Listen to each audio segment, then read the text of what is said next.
Et salut l'assemblée, c'est Gigi. On se retrouve aujourd'hui pour la suite du BO3 Jund versus Green White Value. Je suis en compagnie d'Atoms. Et salut tout le monde. Donc on est parti pour la deuxième. On va essayer de pas vous spoiler qui a gagné la première jusqu'à la fin de cette vidéo. Donc les joueurs ont sidé, donc Green White Value à gauche contre Jund à droite. Donc ça commence avec un noble hiérarque premier tour. Donc ça c'est un départ plutôt excellent pour lui. C'est un départ assez classique, un noble hiérarque ou c'est la bolt. Ça aussi c'est classique, une ça, bolt. C'est classique, ouais. Bon, même si je pense que je leur quand même préféré un petit. Je sais pas. Bolt, je pense que c'était quand même c'était mieux qu'une défausse. En fait ça peut vraiment le tuer, de tuer un noble. Bon là par contre il le repose. Dans tous les cas c'est bien même s'il repose un noble hiérarque, parce qu'avoir deux nobles hiérarques, au-delà du fait d'avoir double exaltation, c'est aussi 2 mana en plus, clairement. Et qui te permet de jouer tout ton deck quoi. Donc, et l'Inquis qui arrive juste après. Et l'Inquisition qui arrive, c'est vraiment puissant. Jund c'est vraiment un deck extrêmement puissant qui compile vraiment les meilleures cartes de Magic. Donc vraiment Bolt into défaut c'était déjà mal dans la game. Clairement. Après voilà, ce qu'on a du mal à se dire c'est que malgré que ce soit des cartes fortes qui gèrent puissamment des cartes, ça consomme des cartes en main. Ça veut dire qu'au moment où tu... Ouais, et la deuxième bolt, ça, c'est le genre de main où t'as 2-3 bolts en main. Et par contre, voilà ce qu'il faut se dire aussi, c'est que là, Jund dans l'état, il a plus rien, il a très peu de cartes en main. Le truc qui est bien, c'est que même ce genre de choses-là n'est pas un désavantage pour Jund, parce que ça alimente son Tarmogoyf. Donc vraiment, là, il a mis vraiment beaucoup de chair à canon pour son Tarmo, et il trouve un Dark Confident. Ouais, en plus de ça, ce qui est intéressant, c'est que, comme tu disais, genre, Jund, ça arrive rapidement sans main, mais d'un côté, c'est pas mauvais. Pourquoi? Parce que, en fait, le but, c'est de pouvoir avoir Liliana en jeu, et c'est que de faire son plus 1 sans être impacté. Ouais, tout à fait, ouais. Tout à fait. Ça fetch, donc, pour récupérer son 3ème land, qui va sûrement poser Liliana, je pense qu'il va sûrement aller chercher un biland, parce que tu peux récupérer tes basic lands avec les Pass to Exile. Tout à fait. Et du coup là il va poser Blood Crypt, donc qui va perdre encore 2 PEV supplémentaires. Et là il va jouer à mon avis donc avec cette deuxième source de noir, il va pouvoir poser Liliana. S'il s'est piqué de 2, c'est pour bien la jouer un sort à 3. Et c'est Liliana qui est posée. Il a un land à discard ou quelque chose d'inutile à discard, j'imagine. Et c'est une Collected Brutality contre un Ange de la Restauration. Ouh là là, c'est une grosse carte qui vient de tomber. C'est une grosse carte value, vraiment. Ouais, donc on rappelle, l'Ange de la Resto, ça permet de faire blinker une carte. Donc blinker, qu'est-ce que c'est? C'est une capacité qui te fait... Non, pas vraiment, qui te la fait exiler et la fait revenir. Tout à fait. Donc qui fait réappliquer un effet d'arrivée en jeu. Et c'est exactement le genre d'effet que propose Green White Value. Et là, alors là, une Liliana qui se pose, c'est commence à vraiment être très dangereux pour Green White. Attention, une Collected Company cependant qui vient de réalimenter un peu ça. Bon là il y a beaucoup de landes quand même, mais il y a Selfless Spirit et... Selfless et le... Et lui. Voilà. Vous voyez tous de qui on parle. La Voice of Résurgence. Tu es bon. Qui va être... Ah non, c'est Eternal Witness. Ok, Eternal Witness. Parfait, Eternal Witness va lui permettre de récupérer une carte qui va sûrement récupérer Collected Company. Donc vraiment ça va être assez bien pour Voix du renouveau, voilà, qui va être assez bien. Là il va voir refaire une Coco. Là par contre la situation vient totalement de s'inverser, parce que récupérer une Coco, la refaire, ça va vraiment être très puissant. En fait là il détruit en fait toute la défausse qu'il a établie au début avec Liliana ou même l'Inquis. Tout à fait. C'est que là pour le coup vraiment la Coco, ça vraiment en fait ça annule un peu tous les bolts que t'as pris sur tes créatures, la défausse, tout ça. C'est une carte qui permet de poser 2 créatures. Tout à fait. Ils attaquent tous les deux Liliana et il ne décide de pas bloquer avec... alors qu'il peut trade avec les deux. Il ne bloque pas avec Bob. Et la raison elle est très simple, c'est que le joueur de Jund n'a plus qu'une carte en main. Donc il a envie de revenir un peu dans la game. Clairement. Là le problème c'est que la situation va totalement s'inverser, parce que grâce à ça le joueur de Green White va pouvoir refaire une Collected Company, reposer de la board présence. C'est un excellent retournement de situation qui vient de se proposer ici. Totalement. Sachant que la voie du renouveau est malgré par rapport à l'Eternal Witness, la voie du renouveau elle va avoir des effets qui vont perdurer dans le temps. Donc c'est à chaque fois que l'adversaire va jouer un truc pendant ton tour, elle va gagner, il va créer un token qui est égal au nombre de créatures que tu contrôles. C'est un des kills de Green White Value.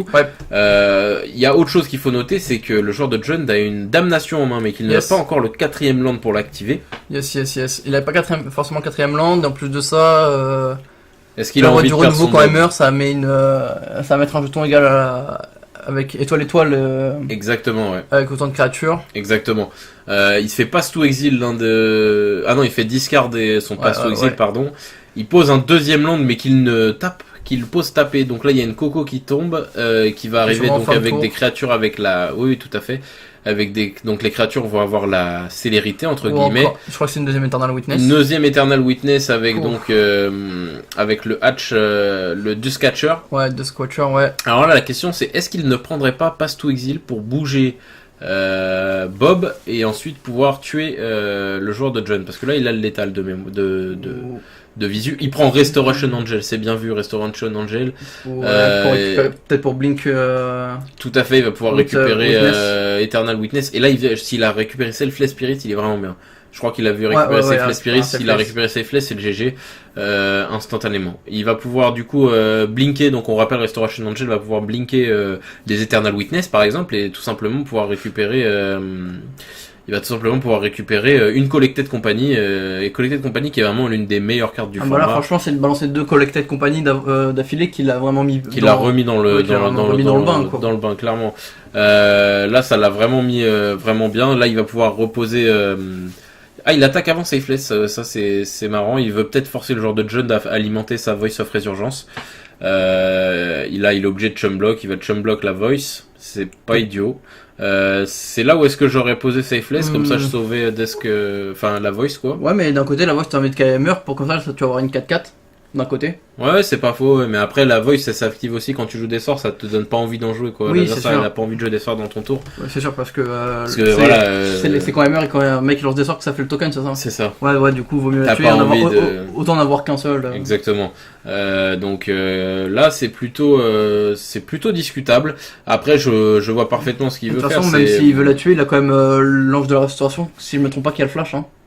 Tout à fait. Je sais pas si elle a le flash, si de mémoire elle a le flash, mais en tout cas elle permet surtout de reblinker sa Collected Company. Il y a 2 Squatchers qui viennent de se transformer en plus, donc là, l'ange ne coûte plus que 3. Et normalement, si je me trompe pas, le Safeless ne coûte que 2, donc ne passera 1. Donc là c'est vraiment... En fait en un tour il pourrait jouer les 2. Tout à fait. Et une damnation de proposer, c'était évident, qui allait sortir à ce moment-là. Alors là la vraie question c'est est-ce que tu ferais pas...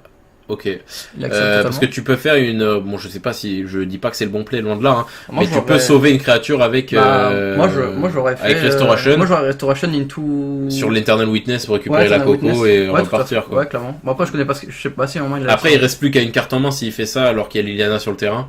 Ouais. Donc est-ce qu'il voulait pas sauvegarder l'une des cartes qu'il y avait sur... maintenant c'est Safeless après la damnation, j'avoue, elle sert plus à rien.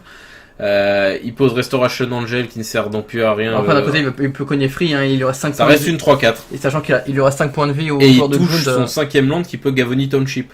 Tout à fait, mais bon là... Il lui reste 5 points de vie, une 3-4 avec la Gavony.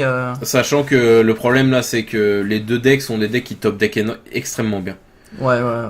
Green White top deckera toujours un peu mieux, j'imagine, que... Et même en plus, il a encore 20 points de vie, il peut fetcher comme il veut, il a pas peur des bolts et tout. Et là, il va pouvoir Gavony sur Ange de la Restauration 2 fois de suite.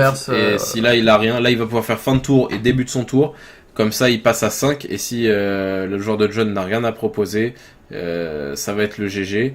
Donc il va le refaire, j'imagine, il attaque. Est-ce que t'as quelque chose? Si t'as rien, je refais Gavony. Et c'est le GG pour la Green White Value, donc qui remonte au score, maintenant je peux le dire, remonte au-dessus qui repart à 1 partout. Donc game assez intéressante, qui a été quand même une grosse retourmontée de situation. Du coup, il a bien fait d'avoir gardé l'ange de la restauration et de ne pas la perdre sous la damnation. Ouais, tout à fait, ouais. Du coup, ça lui a permis de kill. Ouais, clairement, et puis c'est vrai que j'avais oublié, mais l'ange de la restauration, elle a quand même des stats honorables. Donc en plus d'être une excellente carte, bien évidemment. Vraiment, l'ange de la restauration, c'est vraiment une des cartes que j'aime le plus de Magic, quoi. J'adore cette carte, je trouve vraiment excellente. Vraiment parfaite. Et 3-4 vols flash. En plus, surtout dans ce genre de deck. Blinker, tu veux quoi de plus, quoi. C'est ça. Donc vraiment, c'est une excellente carte qui a fait le taf. Et la carte de la game, bien évidemment, c'est bien Collected Company. Ah oui, deux fois d'affilée. Surtout, c'est la chance de toucher les comment ça s'appelle, les chamans là, Eternal Witness qui permettent de récupérer ta Coco, quoi.